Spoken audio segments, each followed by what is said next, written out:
guideline points regarding the factory audit, regarding the factory visit. Basically, now there are dozens of points which these companies do cover in their template. You can kind of search for their template online and copy paste all those points. If you are going to ask any local resource or maybe any local person in the China to visit the factory, or maybe if you are going to do that yourself virtually, then you can simply Google their template, go to YouTube, search their template, and you can pick up the points. But here I'm going to share just some 8 to 10 crucial points, or the basic points which you have an idea what to look for in the factory audit basically. So the first point is about the production processes. You need to learn and you need to know what are their production processes, and is there same with any other company or with any other supplier or manufacturer, or is it different? How much automated those processes basically are, or how much are those dependent on the labor? You need to just go through the process. You need to understand how they are going to manufacture the product.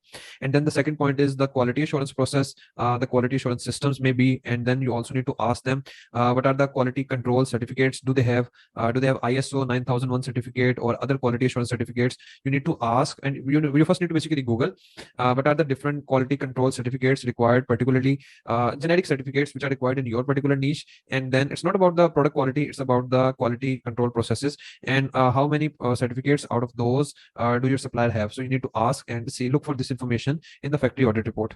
So the third point is you need to double check, like physically you have seen that in the pictures, but you need to double check physically the factory name, the factory address, and then the details of their contact person, whoever received your quality assurance guy or your agent, whoever received that guy. You need to have their information, their detail, their name, and then the time and the date of the audit, so you can have an account on that part. So the fourth point is you need to have the exact location of the factory, and Chinese have an alternate to the Google Earth map, and that is amap.com. And you need to make sure that you have the exact location of that supplier on the AMAP. That can be a link of that as well, like they can share their link of their address on the AMAP, and you can explore that. You can see this is kind of a Chinese version of Google Earth, and it has all the address details like you see on the Google Earth. So this is the fourth point which you should have on your table. So the fifth point is you need to ask those manufacturers to show their business license. If they are legit, do they have their legal registration, and do they have the license to manufacture and then the license to export the product?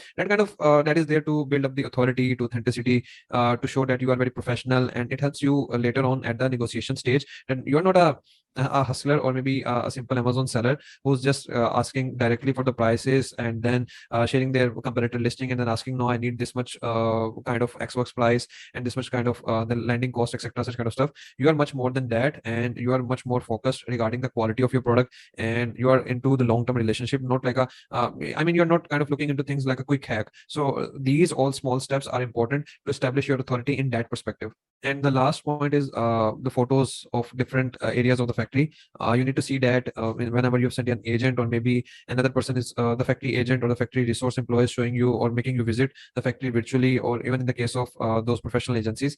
Like I've shown you in the previous example when we were discussing about the trade shows option, the factories usually have their big name mentioned on the wall outside the factory or on the building. So you need to have that image. You need to have the image of their floor, their manufacturing floor, how big that is. You need to have the image of their showroom. You need to have the image of their certifications. Basically, you need to have image of each and every these different perspectives or aspects or points to store in your Google Drive or maybe in your folder to keep an account on all these small parts: their business license, their certifications, what they have, the product certification particularly, and then their quality assurance certification, and if they have any certification related to their employees or labor, like let's say laborers above a certain age, or maybe they're not utilizing prisoners for work, any such kind of stuff. They are into compliance with all the rules and regulations of the Chinese government. All these information points are very important, because then you know how legit or legal they are, how much legal they are basically, and how strongly you can hold them, or you can make them accountable if they violate your contract. That can be some NNN agreement, or that can be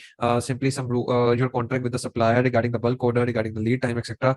So the more legal they are, the easier it's going to be to hold them accountable for. And if all of their details are fake and you have not explored all these points, so it kind of puts you in a loose position to make them accountable for any wrongdoing they do. So this is important from that perspective as well.